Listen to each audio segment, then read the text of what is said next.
On May 15, 2006, 34-year-old David Sharp was on a quest to summit Mount Everest by himself. For Sharp, this mountain had become an obsession, an insatiable challenge that haunted his dreams and beckoned him to conquer its formidable heights. 2 failed attempts had left him injured but unbroken, and his spirit undeterred. Now, on his 3rd ascent, the summit loomed tantalizingly close, like a crown of victory just waiting to be claimed. But fate had other plans, as in the cloak of one of the coldest nights of the season, Sharp would find himself battling not only the mountain but for his life against the relentless, unforgiving cold. The air was thin, and the icy wind clawed at Sharp's determined face as he sought refuge in the infamous Green Boots cave. About 40 other climbers, driven by their singular pursuit of conquest, would pass Sharp with their eyes focused only on the pinnacle above. Sir Edmund Hillary, the first man to ever summit Everest, would later criticize their actions as mocking the very essence of their shared passion of high-altitude mountaineering. Seemingly ignored but not forgotten, David Sharp would unfortunately find his eternal resting place on the ridge of Mount Everest. This is the dire tale of solo climber David Sharp and his lonely, harrowing last minutes on the highest mountain on Earth. Mount Everest is the crown jewel of the Himalayas mountain range in Asia. With a staggering elevation of 8,848 meters, Mount Everest boldly stands as the highest mountain on the planet.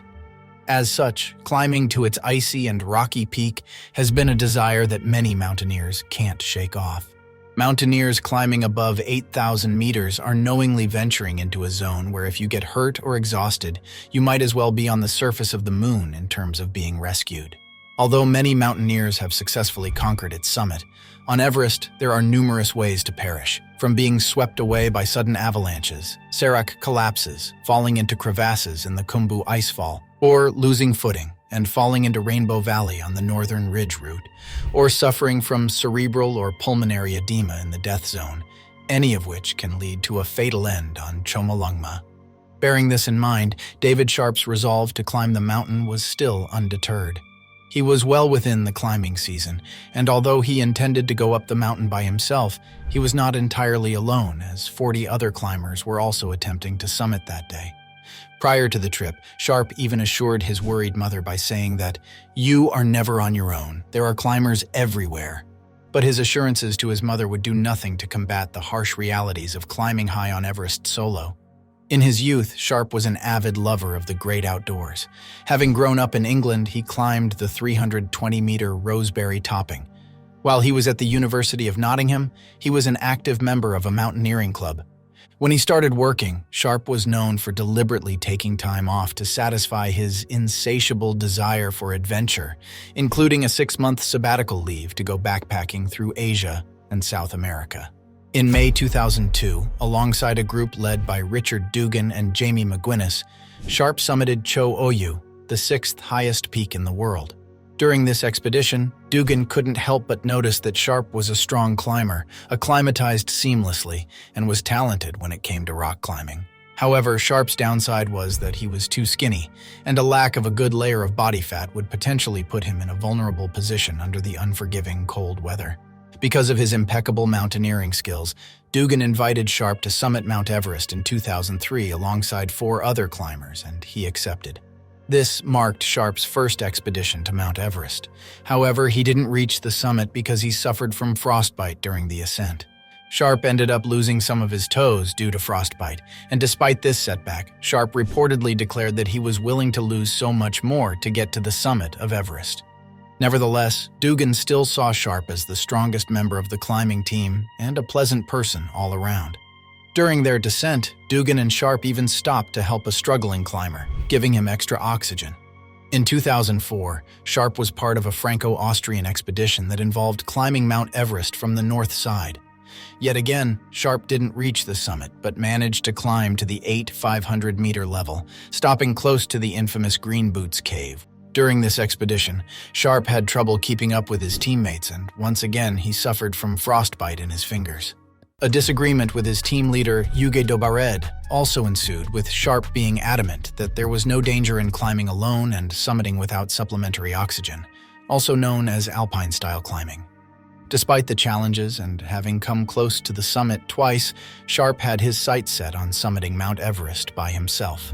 And so, in May 2006, Sharp returned to Mount Everest alone, vehemently determined to reach its top without supplementary oxygen.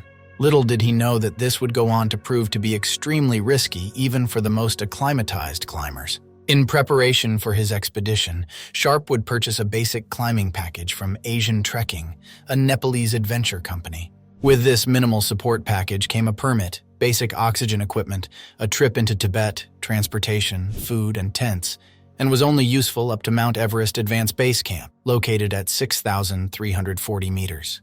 Sharp was also grouped with 13 other independent climbers. However, there was no designated leader, but good climbing etiquette dictated that the group members keep an eye out for each other. He was unfazed by this arrangement, as he had earlier on turned down the opportunity to summit Mount Everest alongside his friend Jamie McGuinness, who was an experienced climbing guide. Sharp was focused on climbing alone without a Sherpa or a native climbing guide, and only carried 2 supplementary oxygen bottles that would last no more than 10 hours of high-altitude climbing. He also opted to proceed without a radio, which would have been useful in seeking help in case of any emergencies. Sharp was transported to base camp, where he remained for 5 consecutive days to allow his body to acclimatize. From there, he ascended and descended the mountain several times to set up and stock higher camps in preparation for his solo summit bid. On May 13th, as the sun dipped behind the horizon, Sharp began his much-awaited solo summit without informing any of the other independent climbers in his group. He planned to climb the exit cracks on the northeastern ridge, including the 3 steps, reach the summit, and then descend back to high camp, thus completing his dream. Fast forward to the following day, at around 1 a.m., a team of climbers from Hymex, a Mount Everest guiding company owned and operated by New Zealander Russell Bryce, passed Sharp during their ascent near the exit cracks. During their descent 10 hours later, they noted that Sharp had made it to the base of the 3rd step, which was roughly 300 meters from the summit. An hour later, they looked back to see that Sharp was climbing slowly and had only covered an extra 90 meters, a clear sign that his body had begun to fatigue. Later on, a group of Turkish climbers summiting the mountain that night also came across Sharp. According to them, Sharp appeared generally okay, a little bit sleepy, but mostly appeared as a climber who was taking a short break. Sharp even waved at them, which they thought was an assurance that he was fine. On the evening of May 14th, which was one of the coldest nights of the season, and during what was believed to be his descent, Sharp was fighting against the biting cold and the relentless exhaustion that gnawed at his every fiber. His breath formed light clouds in the frozen air as he pressed on, driven by a determination that bordered on the fanatical. By now, the night was growing darker, and the weather was getting colder. Sharp had run out of supplementary oxygen, and his efforts in descending to a high camp were proving to be impossible. Pushed to his limits, Sharp was forced to take shelter at an elevation of 8,600 meters at Green Boots Cave, which is named after the corpse of an Indian climber who was frozen there. Unfortunately, nobody else knew Sharp's exact situation at that time because he was, of course, climbing solo, and therefore his whereabouts weren't being monitored. It wasn't until the evening of May 15, 2015, when Sharp didn't return to the camp, that his group members grew worried. However, they quickly brushed off the unsettling feeling because this wasn't Sharp's first time on this challenging mountain, and during his previous attempts, Sharp had turned around when he experienced difficulties. With that being said, they concluded that Sharp was in control of all of his faculties and had sought shelter in one of the high camps. Unbeknownst to them, Sharp was now deep in a quiet and deadly battle with Everest. As the night wore on, Serhan Pokan, who was leading a team of Turkish climbers, passed by Sharp on their way to the summit and thought that Sharp had already died. However, at the crack of dawn on May 15th, during their descent, Pokan noticed that Sharp was actually alive and now in dire need of help. Upon further inspection, it became clear that Sharp had run out of oxygen, had frostbite, and some of his limbs were frozen. Pokan was in the process of safely transporting his teammate, Burkak Ozogel, who was experiencing his own medical problems at the time and therefore couldn't stay with Sharp. However, he left behind 2 of the Turkish climbers who gave Sharp a drink and tried to mobilize him. Unfortunately, they too couldn't stay longer as they were running out of oxygen. They had every intention of returning to him with more oxygen, but their plans didn't pan out. Later on, 2 other climbers from the Turkish group cleaned the ice off Sharp's mask and gave him oxygen. Like their teammates, they had to descend as they were at risk of running out of O2 as well. Later that day, a second team from the Hymex expedition summited the mountain completely blind to the human tragedy unfolding in their path. The Hymex team was comprised of Mark Inglis, who was on a quest to become the first double amputee to reach the summit of Everest, Wayne Alexander, a prosthetic legs designer, Maxime Chaya, a Lebanese sportsman, Mark Wetu, a discovery cameraman, and Mark Woodward, an experienced climbing guide, along with a Sherpa support team. On their return at 1 a.m., in the glare of Woodward's headlamp, the team encountered Sharp at what they knew was a questionable location. Sharp was unconscious, immobile, and still clipped onto his guide rope, still breathing. Woodward noticed that Sharp had very thin gloves on and that he was oxygen deprived. The team proceeded to yell at Sharp, ordering him to get up and follow the headlamps to the high camp. Woodward then put his headlamp directly in Sharp's eyes, but Sharp didn't respond. It was at that moment that it dawned on Woodward that Sharp was on the verge of passing on and was probably already in a hypothermic coma.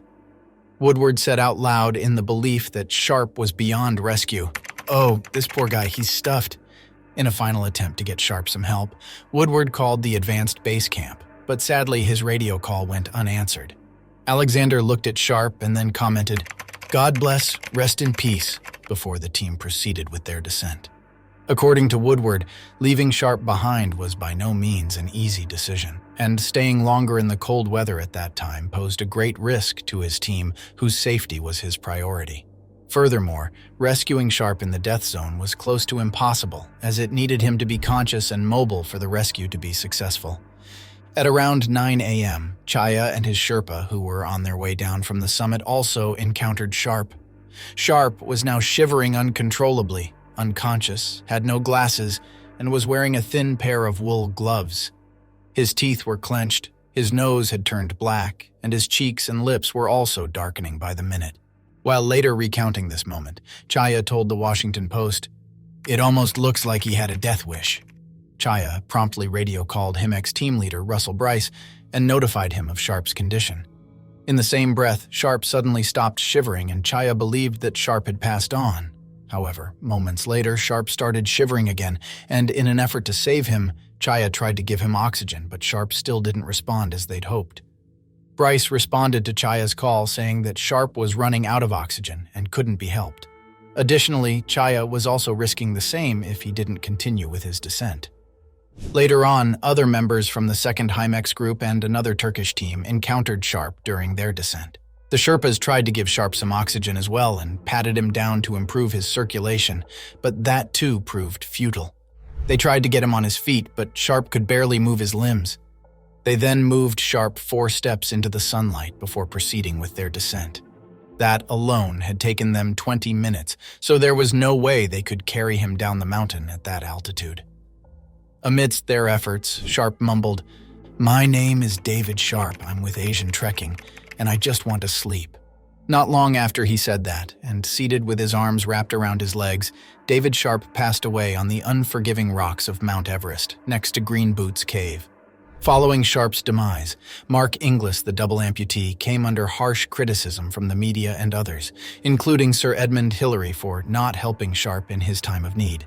Inglis was quick to respond by saying that about 40 other climbers had passed Sharp on their way to the summit, and that other said climbers had made no attempt at helping Sharp, and by the time Inglis had reached him, Sharp was on the brink of his demise. Inglis felt that it was unfair that only he was being criticized, and that he was basically handpicked by the media as a scapegoat for the tragedy. According to Inglis, Sharp wasn't well prepared, didn't have the right kind of gloves, didn't bring enough bottles of supplementary oxygen, and was therefore already doomed from the moment he ascended Mount Everest. Inglis also cited that he too was suffering from severe frostbite and had to be carried down the mountain on the back of a Sherpa. However, Inglis was out of the death zone by then, making the assistance possible. Additionally, and though he was a fairly experienced climber, he was in fact a double amputee and not an experienced mountaineering leader or Sherpa. Therefore, there wasn't anything he could have personally done to aid Sharp. Inglis also said that he had contacted Bryce during their ascent, notifying him of Sharp's dire condition. Consequently, Bryce, who was the Hymex team leader, was also criticized for advising Inglis to proceed with their ascent before assessing Sharp's situation. Bryce denied ever receiving a radio call notifying him of a struggling climber during the team's ascent. Coincidentally, the Discovery Channel was filming the documentary called Everest Beyond the Limit with Bryce that day, and they confirmed the same. 2 months after the unfortunate incident, Inglis retracted his claims of reporting Sharp's condition during his ascent, citing that his memory couldn't be depended on given the extreme conditions at that altitude.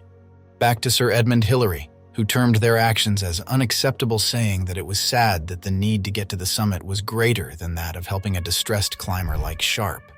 Hillary said, "I think the whole attitude towards climbing Mount Everest has become rather horrifying.